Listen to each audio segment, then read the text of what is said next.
केंद्रीय मंत्री मुख्तार अब्बास नकवी ने दावा किया है कि 2024 में विपक्ष के लोगों को लगेगा 440 वोल्ट का झटका और केंद्रीय मंत्री ने रामपुर में कहा है कि जो अभी 40 का झोल दिखाई दे रहा है वो 2024 में विपक्ष को 440 का झटका बनता दिखाई पड़ेगा। उन्होंने कहा कि विपक्ष की मोदी को हटाने की हट पर है, जनता का मोदी जी को दोबारा लाने का संकल्प भारी पड़ रहा है। ये महाराष्ट्र में घटनाक्रम हुआ है कल, उसको हम यही कह सकते हैं कि जो ये 40 का अभी झोल दिखाई पड़ रहा है, 24 में 440 का झटका दिखाई पड़ेगा। वो इसलिए कि जिस तरह से नरेंद्र मोदी जी के काम की गिनती ने विपक्ष के सारे राजनीतिक गणित को बिगाड़ दिया है, तो एक तरफ काम की गिनती और दूसरी तरफ विपक्ष का बिगड़ा हुआ गणित।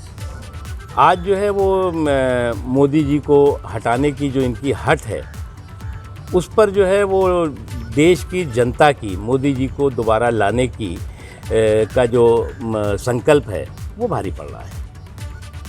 वहीं गुरु पूर्णिमा पर गोरखपुर पहुंचे सीएम योगी ने गोरखनाथ मंदिर में पूजा के साथ गौ सेवा भी की है। आपको बता दें कि गुरु शिष्य परंपरा की चर्चा बिना नाथ पीठ की चर्चा के पूरी नहीं होती, क्योंकि ये परंपरा इस पीठ का मूल है और नाथ योगियों की ताकत भी है। इस परंपरा को कायम रखकर ही नाथ पीठ ने गुरु के प्रति आस्था और सम्मान को कायम रखने का संदेश पूरी दुनिया को दिया था, साथ ही दुनिया के कल्याण का मार्ग प्रशस्त किया था। वहीं गोरखपुर पहुंचे सीएम योगी ने गुरु पूर्णिमा पर आयोजित कार्यक्रम में शामिल होने के बाद जनता दरबार लगाई और लोगों की फरियादें सुनी। इस दौरान मुख्यमंत्री ने मौके पर मौजूद अधिकारियों को कई मामलों के ऑन स्पॉट निपटाने का निर्देश भी दिया। सीएम के जनता दरबार में बड़ी संख्या में फरियादी पहुंचे थे, जिन्होंने अपनी समस्याओं से लोगों को अवगत कराया। और अब आपको एक साथ दो तस्वीरें दिखा रहे हैं। गोरखपुर पहुंचे सीएम योगी ने सबसे पहले गुरु पूर्णिमा पर गुरु को नमन किया और इसके बाद जनता दरबार लगाकर लोगों की समस्याएं सुनी। तो आपकी टीवी स्क्रीन पर दो तस्वीरें हैं। एक तरफ जहां गुरु पूर्णिमा पर सीएम योगी ने गुरु की पूजा की, अर्चना की, वहीं दूसरी तरफ पूजा के बाद जनता दरबार लगाया उन्होंने, जहां लोगों की समस्याएं सुनी और उसका समाधान पाने के लिए अधिकारियों को निर्देश दिए। वहीं बदायूं में करंट लगने से युवक की मौत हो गई। कूलर में करंट आने से झुलसा युवक, इलाज के दौरान उसकी मौत हो गई। करंट लगने से युवक की मौत के बाद परिजनों में कोहराम मचा हुआ है। पुलिस ने शव को कब्जे में लेकर पोस्टमार्टम के लिए भेजा। सिविल लाइन थाना क्षेत्र के अब्बासी कॉलोनी की ये घटना है। तो आप तस्वीरों में देख सकते हैं कि किस तरीके से परिवार में मातम का माहौल पसरा हुआ है। करंट लगने से युवक की मौत हो गई थी। कूलर में करंट आने से युवक झुलस गया था, जिसके बाद इलाज के वक्त उसकी मौत हो गई और अब परिवारजनों में मातम का माहौल पसरा हुआ है। हालांकि अभी शव को पोस्टमार्टम के लिए भेजा गया है और आगे की कार्रवाई शुरू की गई है और भी चीजें जानने की कोशिश की जा रही है कि आखिर मौत की वजह सिर्फ करंट थी या कुछ और। सिविल लाइन थाना क्षेत्र के अब्बासी कॉलोनी की घटना है, जहां पर करंट लगने से युवक की मौत हो गई थी। कहा जा रहा है कि कूलर में करंट आने की वजह से युवक झुलस गया था, जिसके बाद उसका इलाज चल रहा था और इलाज के वक्त उसकी मौत हो गई थी। और अगली खबर भी बदायूं से ही है, जहां सिंचाई विभाग के कार्यालय में संदिग्ध परिस्थितियों में शव मिलने से इलाके में सनसनी फैल गई। बताया जा रहा है कि मृतक सिंचाई विभाग में ही चपरासी के पद पर कार्यरत था। जब दूसरे कर्मचारी ऑफिस पहुंचे तो शव देखकर चौंक गए और तत्काल इसकी जानकारी पुलिस को दी गई। सूचना मिलते ही मौके पर पुलिस पहुंची और शव को कब्जे में लेकर पोस्टमार्टम के लिए अस्पताल भेज दिया गया। मामला सिविल लाइन थाना क्षेत्र के सिंचाई विभाग के कार्यालय का है। फिलहाल पुलिस पूरे मामले की जांच में जुटी हुई है। तो सिंचाई विभाग के ऑफिस में शव मिलने से सनसनी फैल गई, जिसके बाद सूचना प्राप्त होते ही पुलिस वहां मौके पर पहुंची और उसके बाद शव को पोस्टमार्टम के लिए भेज दिया गया है। शाहजहांपुर में दर्दनाक सड़क हादसे में मासूम की मौत हो गई। बाजार से सामान खरीदकर लौट रहा था मासूम। अज्ञात गाड़ी ने युवक को मारी टक्कर और मौके पर ही युवक की मौत हो गई। सदर बाजार थाना क्षेत्र के एसपी आवास के पास की ये घटना है। पुलिस ने शव को कब्जे में लेकर पोस्टमार्टम के लिए भेज दिया है। तो ये दर्दनाक सड़क हादसे में मासूम की मौत हो गई है, जिसके बाद आसपास के लोगों में हड़कंप मचा हुआ है। और अब परिजनों की तस्वीरें देख सकते हैं किस तरीके से वो प्रशासन से मदद की गुहार लगा रही है। ये दर्दनाक सड़क हादसा का मंजर आप देख सकते हैं, किस तरीके से परिजन वहां पर मौजूद हैं, रोते बिलखते दिख रहे हैं। मासूम की मौत हो गई थी सड़क हादसे में, जिसके बाद परिवार वालों में कोहराम मचा हुआ है। ये तस्वीरें शाहजहांपुर से हैं। बस्ती में मनचलों के आतंक से दो नाबालिग बहनों ने छोड़ी पढ़ाई। मनचलों के डर से घर से बाहर नहीं निकल पा रही थी दोनों बहनें। घर में घुसकर नाबालिग बहनों को परेशान करने का आरोप लगा है। पीड़ित परिजनों ने एसपी से लगाई न्याय की गुहार। एसपी ने थाना अध्यक्ष को दिए कड़ी कार्रवाई के निर्देश। तो मनचलों के डर से घर से बाहर नहीं निकल पा रही हैं दोनों बहनें। उन्होंने पढ़ाई छोड़ दी है उनके डर से। घर में घुसकर नाबालिग के साथ छेड़छाड़ की जाती थी। पीड़ित परिजनों ने एसपी से न्याय की गुहार लगाई है। एसपी ने न्यायाध्यक्ष के दिए बड़ी कार्रवाई करने का आरोप। तो एसपी ने थाना अध्यक्ष को दिए हैं कड़ी कार्रवाई करने का निर्देश। और मनचलों के आतंक से दो नाबालिग बहनों ने पढ़ाई छोड़ दी थी, जिसके बाद अब एसपी ने थाना अध्यक्ष को दिए हैं कार्रवाई करने के निर्देश।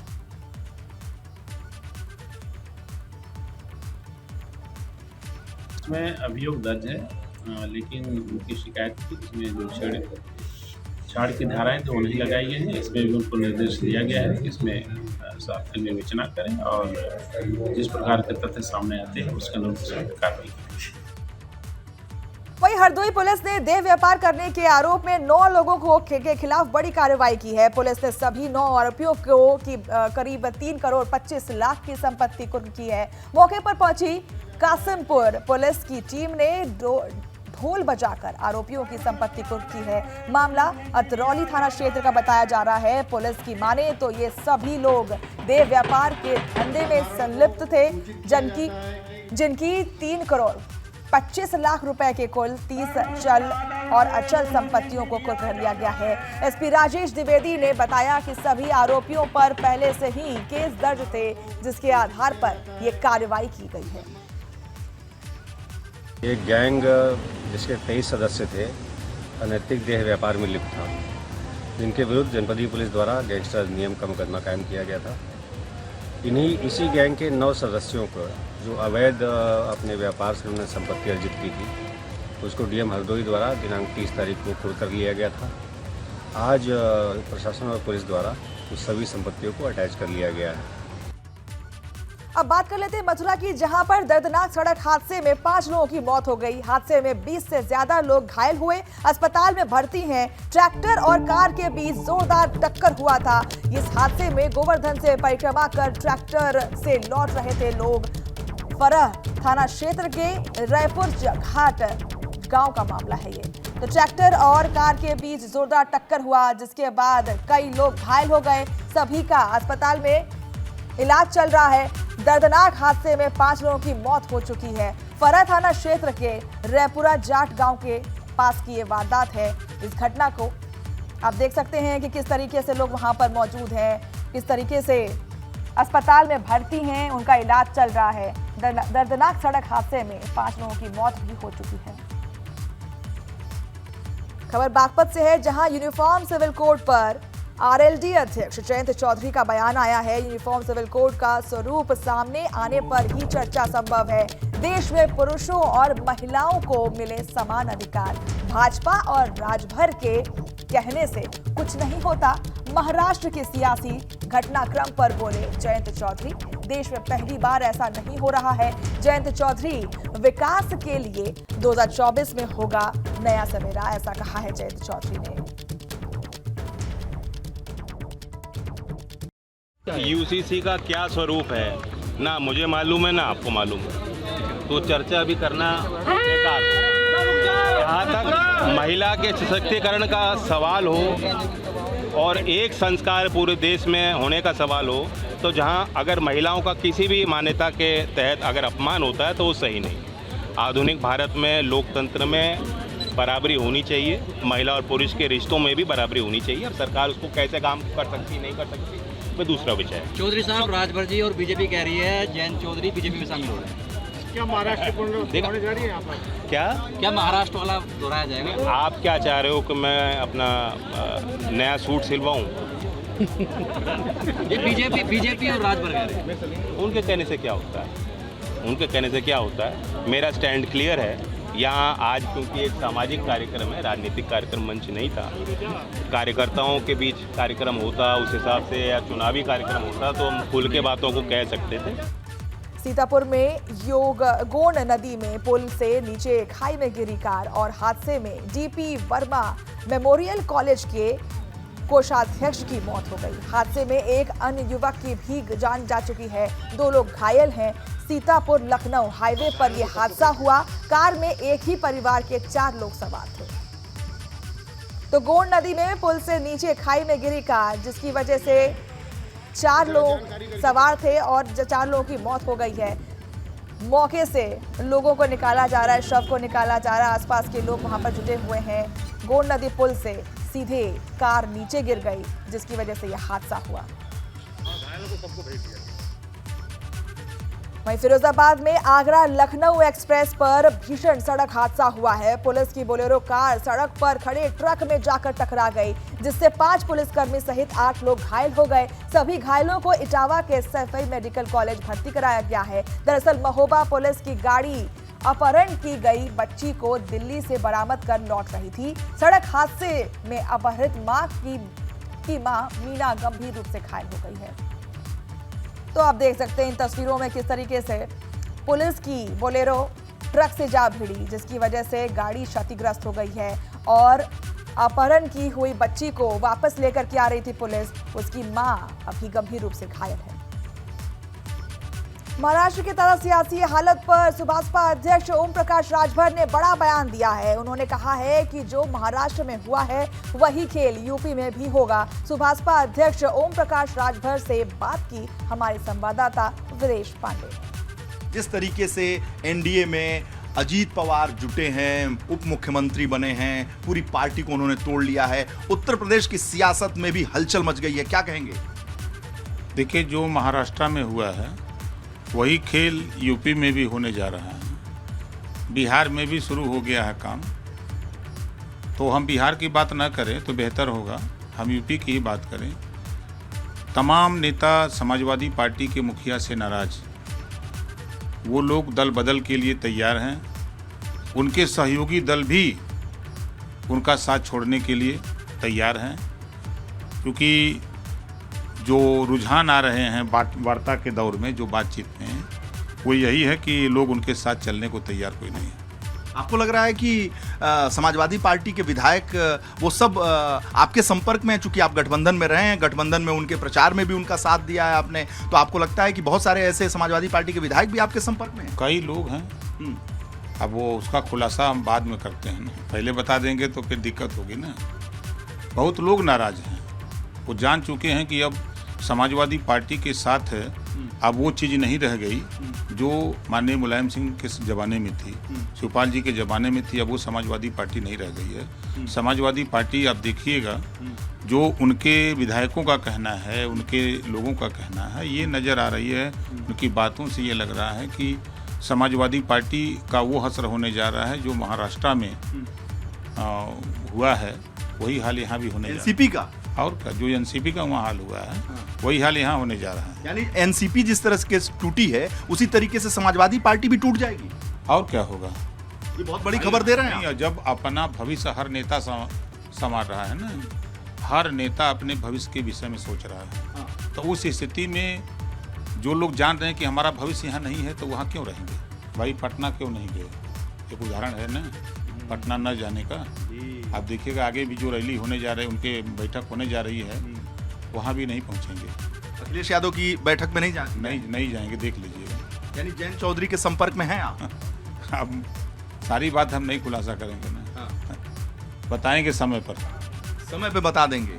अखिलेश यादव को? नहीं, हम उनको क्या बताएंगे, जो कारनामे हैं उसको बताएंगे क्या हो रहा है, उसको रिजल्ट हम देंगे। बिहार में क्या होगा? बिहार में भी वही होगा जो महाराष्ट्र में है।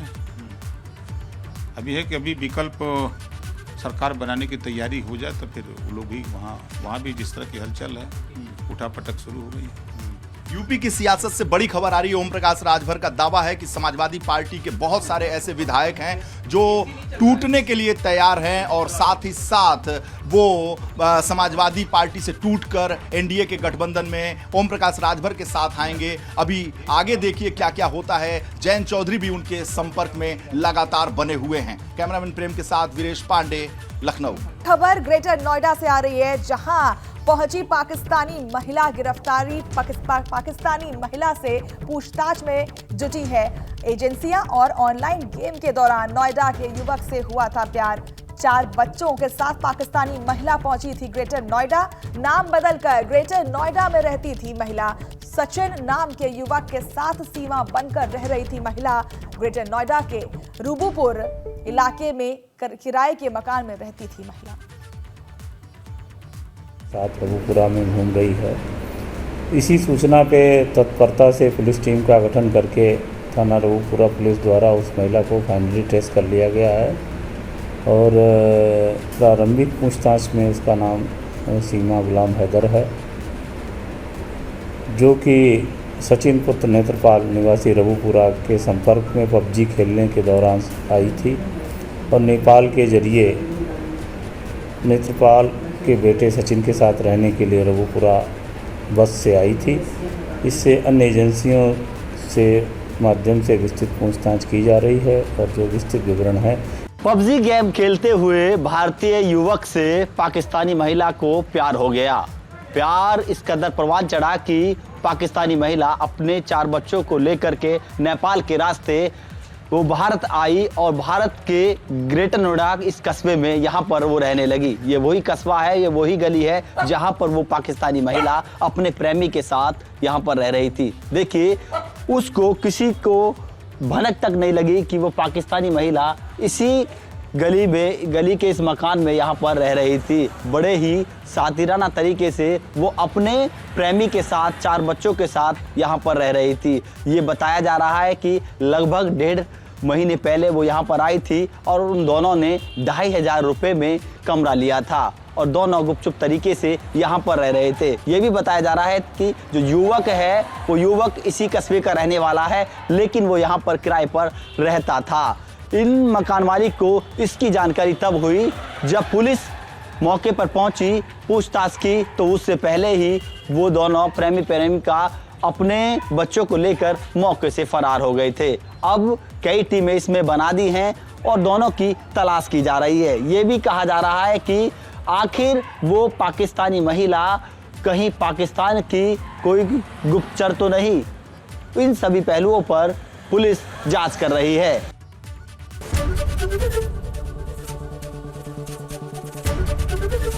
एबीपी गंगा, खबर आपकी, जुबान आपकी।